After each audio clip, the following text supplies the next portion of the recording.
प्यारे बच्चे, good afternoon. आप लोग कैसे हैं? मैं ठीक हूँ। और आज मैं संस्कृत का प्रथम पाठ मंगलम पाठ लेकर के आप लोग के सामने उपस्थित हुआ हूँ। जो मेरे प्यारे बच्चे हमसे दूर है वो चिंता नहीं करेंगे, मैं प्रत्येक पाठ का जो है वीडियो बना करके अपलोड कर दूँगा। आप अगर हमारे चैनल को अभी तक लाइक और सब्सक्राइब नहीं किए हैं तो प्लीज़ लाइक और सब्सक्राइब कर ले। जो हमारा नया जो वीडियो आएगा उसकी सूचना आपको मिलती रहेगी। तो प्यारे बच्चे, आज हम आते हैं मंगलम पाठ। तो प्यारे बच्चे, मंगलम अर्थात शुभ कार्य। तो मंगलाचरण के रूप में इस मंगलम पाठ को आपके पाठ्य पुस्तक में समाहित किया गया है। मंगलाचरण, सबसे पहले तो आप लोग यह जान ले जो मंगलाचरण क्या है। तो किसी भी अच्छे कार्य को प्रारंभ करने से पहले उसकी सफलता के लिए जो हम भगवान से प्रार्थना करते हैं वही प्रार्थना मंगलाचरण कहलाता है। एक बार पुनः सुन ले। किसी भी अच्छे कार्य को प्रारंभ करने से पहले उसकी सफलता के लिए जो हम भगवान से प्रार्थना करते हैं उसी प्रार्थना को हम मंगलाचरण कहते हैं। तो प्यारे बच्चे, इस पुस्तक को, इस गोप्यूषम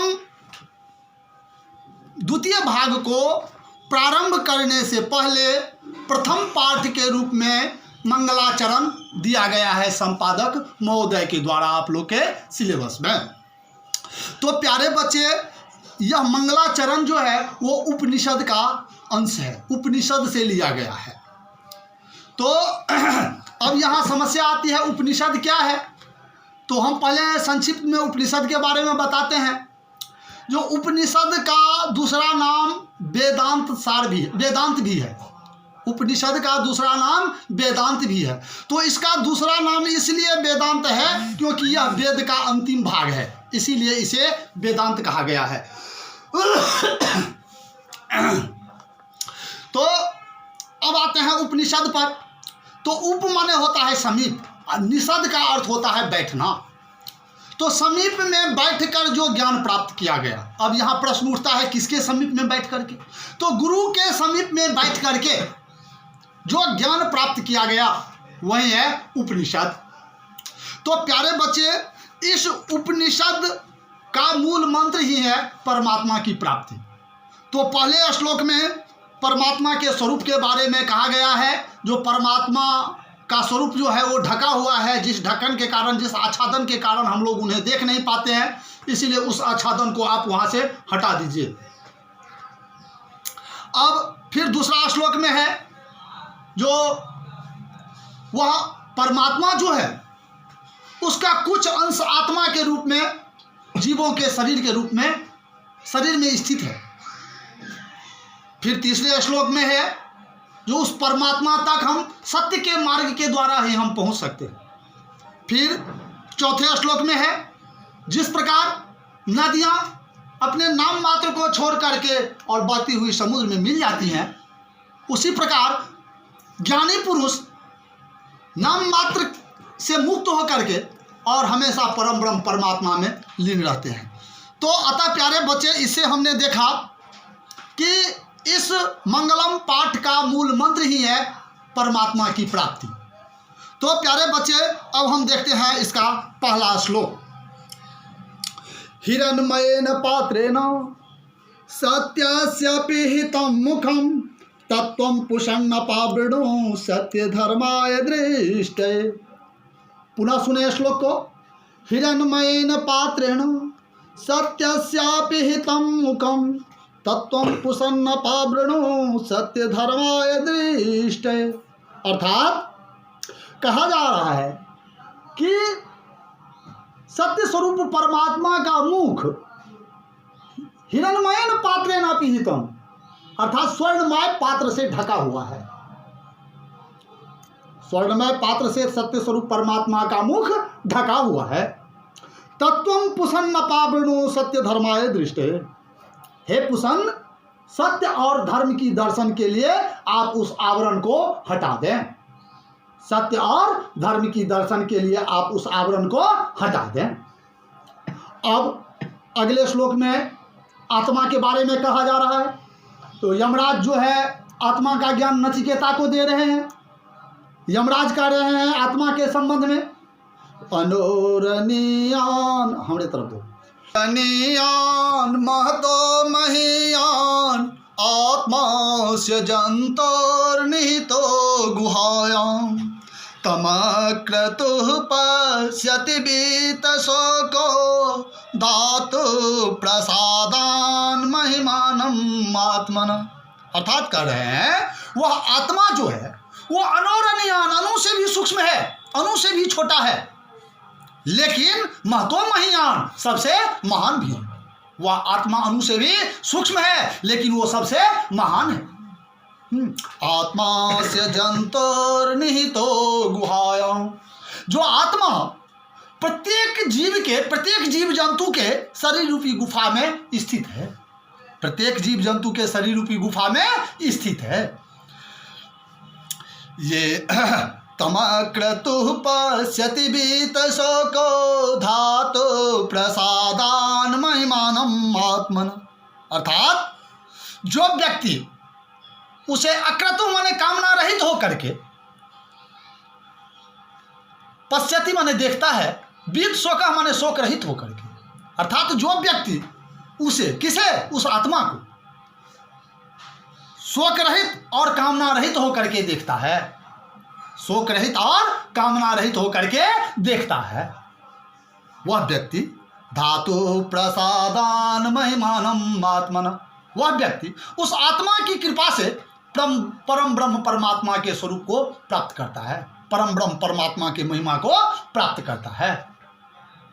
अब अगला श्लोक है, सत्यमेव जयते नान्यतम सत्येन पंथा वित्ततो देवयानः येनाक्रमन्ते ऋषयो ह्याप्त कामा यत्र तत् सत्यस्य परम निधानम। तो प्यारे बच्चे याद रखेंगे, सत्यमेव जयते यही है राष्ट्रवाक्य भी, और यही पैसा पर भी लिखा रहता है राष्ट्रवाक्य, सत्यमेव जयते। अगर पूछ दे जो सत्यमेव जयते कहाँ से लिया गया है, तो आप लोग को जवाब देना है मुंडकोपनिषद से, मुंडक उपनिषद, मुंडकोपनिषद। ठीक, तो इसमें कहते हैं जो सत्यमेव जायते नान्यतम, सदा सत्य ही जीतता है, असत्य नहीं, हमेशा सत्य की ही विजय होती है, असत्य की नहीं। सत्येन पंथा वित्ततो देवयान, यह सत्य रूपी मार्ग देवता तक फैला हुआ है। इस सत्य रूपी मार्ग का विस्तार कहाँ तक पहुंच गया है, देवता तक। ये नाक्रमंती ऋषियो ही आप्त कामा, जिसके द्वारा ऋषि मुनि अपनी सारी कामनाओं को समाप्त कर लेते हैं, उन्हें कोई भी इच्छा नहीं रह जाती है। यत्र तत्य सत्यस्य परम निधानम, जहां तहां, चाहे वो धरती हो, स्वर्ग हो, या जहां कहीं भी हो, हर जगह सत्य का ही श्रेष्ठ भंडार है, सबसे बड़ा भंडार है। हर जगह उस सत्य का ही सबसे बड़ा भंडार है। अब प्यारे बच्चे अगला श्लोक है, स्यन्दमाना समुद्रे अस्तम गच्छन्ति नाम रूपे विहाय तथा विद्वान नाम रूपाद विमुक्ता परात् परम पुरुषम उपैति दिव्यम। तो प्यारे बच्चे यह श्लोक भी मुंडकोपनिषद का है। तो इसमें कहता समुद्र, जैसे नदियाँ बहती हुई जाती है और समुद्र में मिल जाती है, कैसे, तो नाम मात्र विहाय, अपने नाम मात्र को छोड़कर, जैसे नदियां अपने नाम मात्र को छोड़कर बहती हुई समुद्र में मिल जाती हैं, वैसे ही तथा विद्वान नाम रूपात विमुक्ता परात् परम पुरुषम उपैति दिव्यम। उसी प्रकार विद्वान पुरुष, ज्ञानी पुरुष अपने नाम मात्र से मुक्त होकर के और परम ब्रह्म परमात्मा में लीन हो जाते हैं, परम ब्रह्म परमात्मा के दिव्य स्वरूप को प्राप्त करते हैं। दिक्कत तो प्यारे लोग, इस पाठ का जो श्वेता स्वतर उपनिषद से लिया गया है, श्वेता स्वतर। तो प्यारे बच्चे इसका श्लोक है बड़ा सुंदर, वेदाहमेतं पुरुषं महान्तं आदित्यवर्णं तमसा परस्तात् तमेव विदित्वाति मृत्युमेति नान्यः पंथा विद्यते अयनाय। अब कह रहे हैं जो वेदाहमेतम पुरुषम महांतम, वेदाहम, वेदा मैं वेद हूं, मैं वेद पुरुष हूं, पुरुषम वेदाहमेतम पुरुषम महांतम, ये महान पुरुष वेद में, ये महान पुरुष वेद मैं हूं, जो क्या करता हूं तो आदित्य वर्णम तमसा परस्तात्, जो सूर्य के समान चारों ओर के अंधकार को दूर करते हैं। तो सूर्य तो अंधकार को दूर करते हैं और वेद जो है वो अज्ञान रूपी अंधकार को दूर करते हैं, ज्ञान रूपी प्रकाश को फैलाते हैं। अब है तमेव विदित्वाति मृत्युमेति नान्य पंथा विद्यते अयनाय, अर्थात वेद को ही जानकर लोग मोक्ष प्राप्त करते हैं। मोक्ष प्राप्त करने के लिए दूसरा रास्ता कोई नहीं है। नान्य पंथा विद्यते अयनाय, अर्थात मोक्ष प्राप्ति के लिए कोई दूसरी रास्ता नहीं है, कोई दूसरा मार्ग नहीं है। तो प्यारे बच्चे, यही है मंगलम पाठ, जिसका मूल मंत्र है परम ब्रह्म की, परमात्मा की प्राप्ति। तो इस पाठ में हमने परमात्मा के स्वरूप के बारे में जाना, परमात्मा के अंश के बारे में जाना, उन्हें कैसे प्राप्ति, उन तक पहुंचने का रास्ता जाना। उन तक पहुंचने का कौन सा रास्ता है? सत्य रूपी मार्ग ना, उन तक पहुंचने के रास्ता को समझा। फिर वहां कौन व्यक्ति पहुंचते हैं उसके बारे में जाना। कौन? तो विद्वान व्यक्ति पहुंचते हैं जो हमेशा परम ब्रह्म परमात्मा में लीन रहते हैं, है ना, सबसे जुड़ा हुआ है ना संबंध। तो प्यारे बच्चे, यही है मंगलम पाठ।